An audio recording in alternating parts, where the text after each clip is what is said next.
Assalamualaikum warahmatullahi wabarakatuh. Halo teman-teman semuanya. Perkenalkan, saya Muflihatun Nailil Muna, NIM 1908076062 dari kelas Pendidikan Kimia 5C. Tahukah kalian, ternyata senyawa asam dan basa ini sering kita jumpai dalam kehidupan sehari-hari loh. Apa sih contohnya?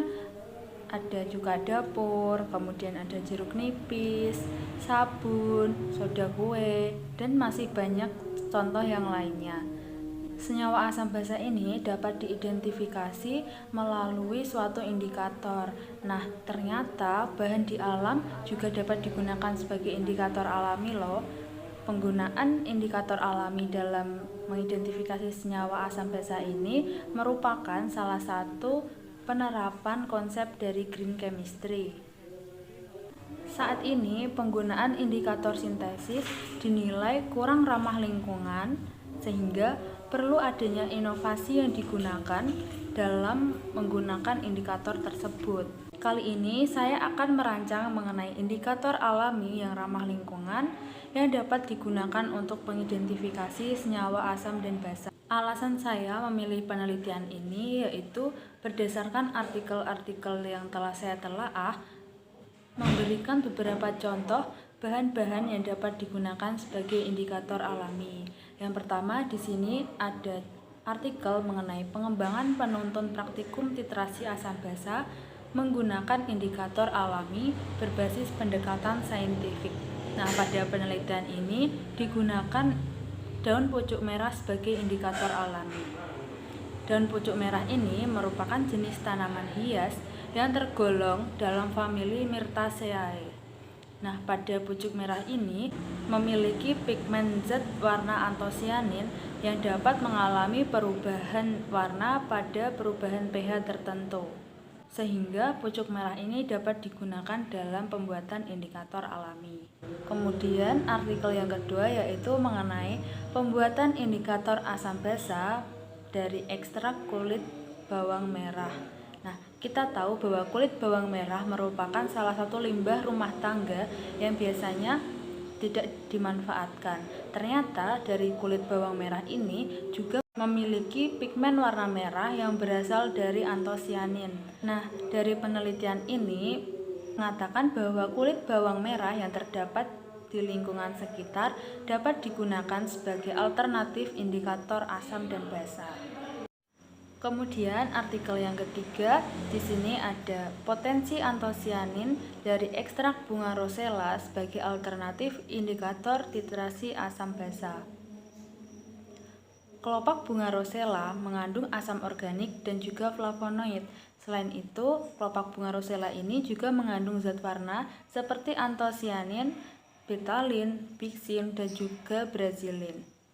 Nah, antosianin inilah yang menyebabkan beberapa jenis rosella mempunyai gradasi warna yang berbeda sehingga dapat digunakan sebagai indikator alami asam basa. Menurut Muxin dan Ronald, kelopak bunga rosella ini memiliki kadar antosianin yang relatif tinggi. Artikel yang keempat yaitu ekstrak etanol kulit buah rambutan sebagai indikator titrasi asam basa. Semakin tua warna merah pada kulit buah rambutan, maka zat warna yang dihasilkan juga semakin bagus. Hal ini dikarenakan karena kandungan antosianin juga akan semakin tinggi. Artikel selanjutnya yaitu penggunaan indikator kubis ungu pada analisis asam lemak bebas dengan metode titrasi. Ekstrak antosianin dari kubis ungu dengan pelarut HCl dalam metanol menunjukkan kadar antosianin paling lengkap yang memiliki perubahan warna hampir pada semua rentang pH. Artikel selanjutnya yaitu mengenai preparation and use of Acanthus senikiovenda flower extract as a substitute for synthetic acid-base indicator. Nah, pada penelitian ini digunakan indikator alami dari ekstrak bunga akanthus. Akanthus ini juga memiliki pigmen antosianin, sehingga dapat digunakan sebagai indikator alami asam basa. Artikel yang ketujuh di sini yaitu ada Natural Disk Characterization of Local Plants acid base indikator. Nah, pada penelitian ini digunakan 4 jenis indikator alami. Ada bunga putat, kemudian ada batang tembelian, daun manggis, dan juga daun hanjuang. Warna merah, biru, dan juga ungu merupakan pigmen organik yang disebut antosianin yang dapat merubah warna pH pada setiap perubahan pH-nya. Nah, sehingga keempat jenis bahan alami ini dapat digunakan sebagai indikator alami asam dan basa.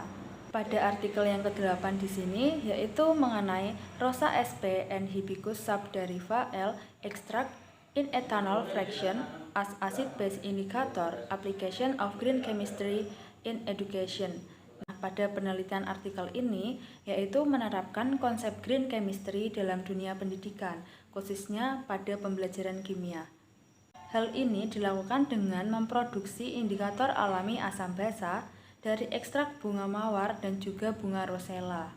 Pada artikel yang terakhir yaitu mengenai jambulan fruit pills Syzygium cumini algia as substitute for synthetic acid base indicator, implementation of the ESD concept. Nah, pada penelitian kali ini digunakan indikator alami berupa kulit dari buah jambulan. Kulit dari buah jambulan ini berwarna ungu kehitaman jika sudah masak. Bahan-bahan yang digunakan pada artikel tersebut merupakan bahan-bahan alam yang dapat digunakan sebagai indikator alami asam basa.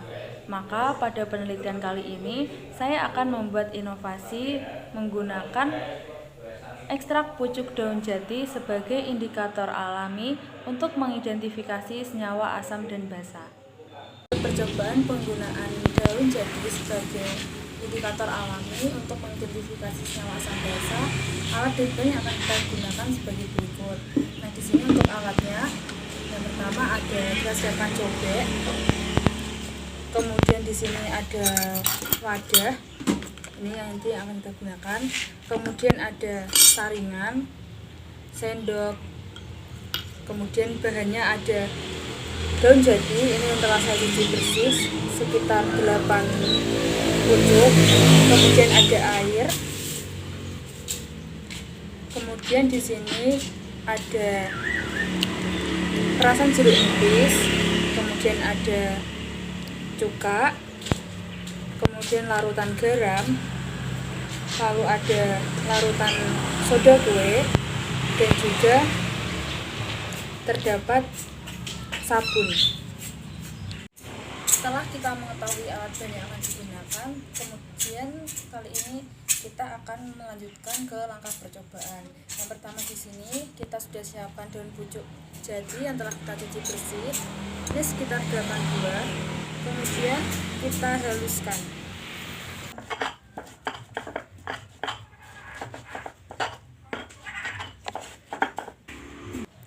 Nah, kira-kira sampai seperti ini. Kemudian setelah halus kita letakkan daun jati yang telah kita haluskan ke dalam wadah.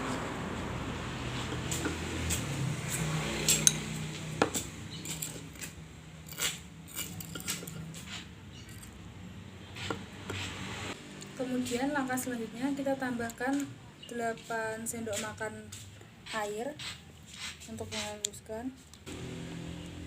Kemudian kita akan saring. Kemudian kita saring sehingga mendapatkan ekstrak dari kulit jati tadi.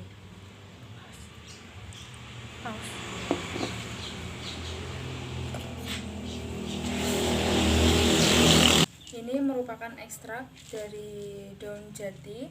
Ini dapat kita gunakan sebagai indikator. Di sini kita sudah menyiapkan beberapa larutan uji. Kemudian kita akan uji menggunakan indikator dari ekstrak daun jati. Nah, pada yang pertama di sini ada perasan jeruk nipis. Kita akan tambahkan 1 sendok makan ekstrak daun jati. Nah, ini. Kemudian pada cuka kita tambahkan 1 sendok makan.